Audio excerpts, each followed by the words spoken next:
नमस्कार मित्रांनो, स्वागत आहे तुमचं मराठी टेक मित्र यूट्यूब चॅनलमध्ये.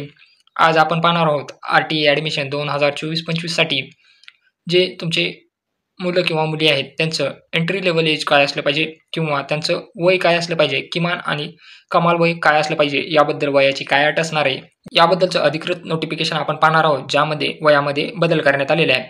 तर आर-टी-ई काय असतं याबद्दलची माहिती आपण या अगोदरच आपल्या चॅनलवर टाकलेली आहे आणि या अंतर्गत तुम्हाला कुठल्याही खाजगी शाळेमध्ये कुठलीही फीस न भरता तुमच्या लहान मुलाचं ॲडमिशन करता येतं. यासाठी तुम्ही तो व्हिडिओ डिस्क्रिप्शन बॉक्स तसेच आपल्या यूट्यूब चॅनलवरही पाहू शकता.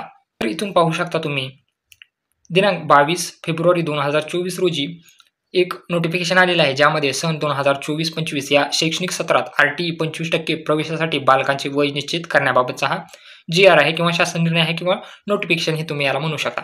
तर पहा, 2024-25 साठी आर-टी-ई 25% प्रवेशासाठी वयोमर्यादा दिनांक 31 डिसेंबर 2024 अखेर पुढील प्रमाणे राहील.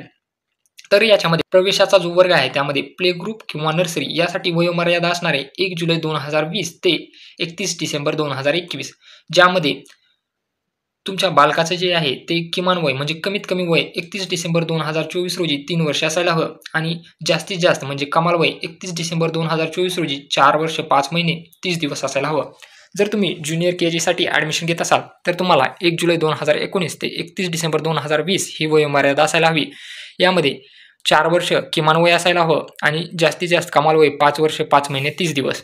त्याच्यानंतर सीनियर के-जीसाठी जर तुम्हाला ॲडमिशन घ्यायचं असेल तर कमीत कमी वय 5 वर्ष असायला हवं आणि जास्तीत जास्त 6 वर्ष 5 महिने 30 दिवस असायला हवेत. इयत्ता पहिलीसाठी जर तुम्हाला ॲडमिशन घ्यायचं असेल तर कमीत कमी वय 6 वर्ष असायला हवं आणि जास्तीत जास्त वय हे 7 वर्ष 5 महिने 30 दिवस असायला हवं.